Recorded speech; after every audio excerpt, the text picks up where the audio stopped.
Jessy Mendiola was slammed by the netizens after allegedly copying Angel Locsin's Instagram posts. The Capamilya actresses Jessy Mendiola and Angel Locsin have been involved in lots of controversies because of Luis. This was after Luis and Angel called it quits, and all of a sudden, Luis is already dating Jessy. Because of what happened between them, a war between their fans has started.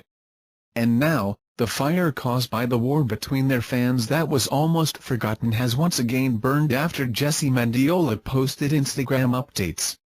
Jessy Mendiola has recently posted a photo of her on her Instagram account showing how she enjoyed swimming. The photo showed her wearing a one-piece swimsuit as she swims through the waters. The shot was indeed beautiful, but then, the netizens have noticed that the photo was quite familiar. It was then when they stated that the photo was similar to Angel Locsin's photo that is taken in Batangas. "I saw a similar concept from the other girl. Yours is way better than hers. I am not bashing her, but I find it really silly. I pity her for being so jealous of you. That's what happened when the ex is way better than you. Keep on shining, Ms. Angel." Netizen Kim Kamayong commented on Angel's Instagram photo. The war even grew bigger when Jessy Mendiola posted a throwback photo of her with her short hair. The netizens stated that just because Angel became a hot topic because of her new hairstyle, she posted a photo similar to it. However, the supporters of Jessy Mendiola were quick to defend the actress by saying that no one's copying anyone and that everything is just a coincidence. Next, invite you to watch the video. 85-year-old man sells snacks inside a bus. Find out what the passenger does to him. While others choose to steal from other people in order to survive, this old man, an 85-year-old man, makes an honest living. Despite his age, this man works very hard. He's peddling in order to get a little money for food. User Francis Guerrero Edrelin saw this old man while selling snacks inside a bus. He decided to share the story of this man on Facebook. Guerrero was able to ask the old man how old he was, though he was only allowed to enter the bus for a short time. According to the old man, he's 85 years old. Edrelin decided to help the old man by buying out all of his products. He also told the peddler to keep the change. His purpose was to help the man in any way he could. Edrelin was amazed by the old man's honest way of living in order to survive. Edrelin urged other people to buy from the old man if ever they come across with him in a bus or even in the street while selling his products. Next, invite you to watch the video. Catholic priest approached me for Lascana's confession, Trillanes.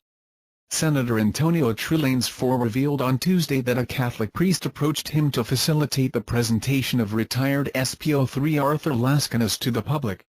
"There was a priest, a Catholic priest, who approached me about this, but you'll have to understand that I won't compromise his safety by divulging his name," Trillanes said in an interview with ANC's Dateline Philippines. The meeting, he said, happened sometime in January. Trillanes said he initially wanted to meet Lascanas to check whether he would be really confessing publicly because they had an altercation during the September hearing at the Senate. "We had a heated exchange, so I was quite surprised and I wanted to hear for myself whether he would really be confessing," he said. Lascanas claimed on Monday that the Davao Death Squad, DDS, killed people on orders of then Davao City Mayor Rodrigo Duterte, a turnaround from his statement in an earlier Senate hearing that the group was only a product of media hype. Trillanes said Lascanas was guilt-stricken after his first appearance, and he will reveal his reasons at the proper time when he appears at the Senate. Lascanas was unprepared, from what he gathered, Trillanes said. Lascanas had a spiritual reawakening after a successful kidney transplant and wanted to rid himself of his old ways when he was part of the DDS. He viewed that second lease on life as something that has a meaning and he wants to pursue a new path, and from that time on, he steered clear of the work of Davao Death Squad. He was using his medical condition as an alibi not to continue working for them, but he continued to be part of the DDS technically, he said. He has been receiving allowances monthly from them, but wasn't killing anybody anymore, he added. From then, Lascanas supposedly got close to some members of the church, and wanted to make up for all of the sins he committed while he was part of the vigilante group. However, when the invitation to attend the Senate probe into the spate of deaths and Duterte war on drugs came, he was caught unprepared, according to Netizens. When the time came that he was asked to appear before the Senate, he wasn't prepared psychologically, emotionally, and his family had yet to be secured, so it was a dilemma for him, so he succumbed, according to him, to that weakness, he said. But after that, he was guilt-stricken, and that's why he eventually had to publicly confess, he added. Netizens insisted that although they had known about Locsin's confession as early as January, the timing for Locsin's disclosure is whenever we were ready. He insisted that the confession is not a diversionary tactic from the drug cases filed against Senator Leila de Lima. There was a process. We had to check his sincerity in coming out because we didn't want to get burned by presenting him again and turning his guns on us at one point. We needed to be careful, and there was a process of securing his family, preparing the affidavit, and so on and so forth, he said. Netizens said Locsin asked of them nothing else but security for his family, and they offered that on a very, very limited scale. Before anybody would insinuate that he was motivated by money, just remember that this man is risking his life. What is the price of a man's life? I don't think you can put a price tag on that, he said. Netizens said the Senate should provide some semblance of security, if not protective custody, to Locsin when he appears at a Senate inquiry. The senator had asked the Committee on Public Order, chaired by Senator Panfilo Locsin, to investigate Locsin's confession. Locsin confirmed receiving the referral. Philippine Catholic Church slams reign of terror behind war on drugs. The Philippines Catholic Church assailed President Rodrigo Duterte's war on drugs for creating a reign of terror among the poor, in sermons read out at Saturday services that will be repeated to congregations across the country on Sunday. In its most strongly worded attack on the crackdown on drug pushers and users, the Catholic Bishops' Conference of the Philippines said killing people was not the answer to trafficking of illegal drugs, and it was disturbing that many didn't care about the bloodshed, or even approved of it. An even greater cause of concern is the indifference of many to this kind of wrong. It is considered as normal, and, even worse, something that, according to them, needs to be done, the bishop said in a pastoral letter, a copy of which was obtained by Reuters. An additional cause of concern is the reign of terror in many places of the poor. Many are killed not because of drugs. Those who kill them are not brought to account, they said. More than 7,600 people have been killed since Duterte launched his anti-drugs campaign 7 months ago, more than 2,500 in what police say were shootouts during raids and sting operations. Both the government and police have strenuously denied that extrajudicial killings have taken place. The President's office had no immediate comment on the bishop's letter.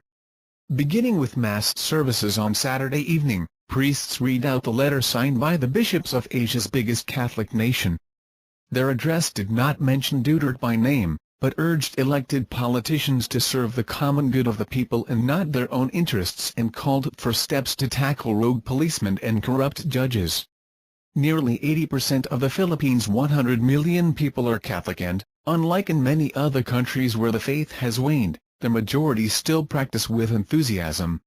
While that support has historically given the Church significant political and social clout, it has been hesitant to criticize the blunt-spoken President's war on drugs.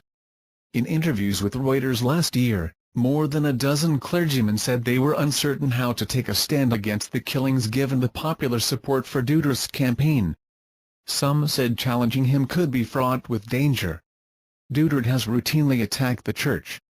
He cursed the Pope for causing traffic snarl-ups during his 2015 visit, and as recently as this week called for a showdown with priests whom he has accused of having wives, engaging in homosexual acts, misusing state funds and molesting children.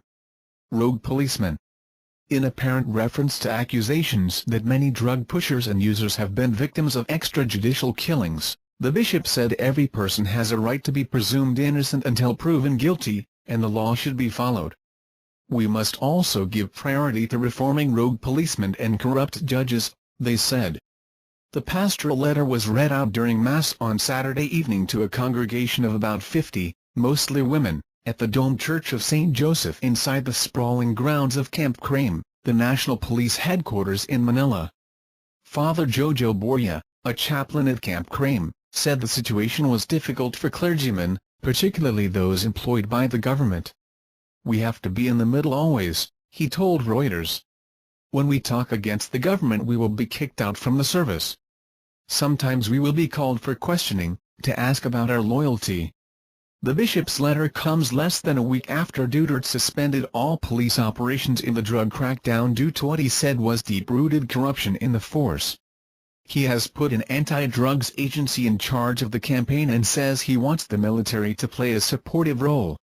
In a series of reports last year, Reuters showed that the police had a 97% kill rate in their drug operations, the strongest proof yet that police were summarily shooting drug suspects. The Reuters reports also found that low-level officials in poor neighborhoods helped police assemble watch lists of alleged drug users and pushers that were effectively hit lists, with many of the people named ending up dead. Duterte used exaggerated and flawed data, including the number of drug users in the Philippines, to justify his anti-narcotics crackdown, according to a Reuters investigation. In a report this week, Amnesty International said police prosecuting the war on drugs behaved like the criminal underworld they were supposed to be suppressing, taking payments for killings and the delivery of bodies to funeral homes. It said the wave of drugs-related killings appeared to be systematic, planned and organized by authorities, and could constitute crimes against humanity. Thank you for viewing videos. My channel regularly posts new videos. If you remember registered channels to receive the latest announcements, please. Thanks.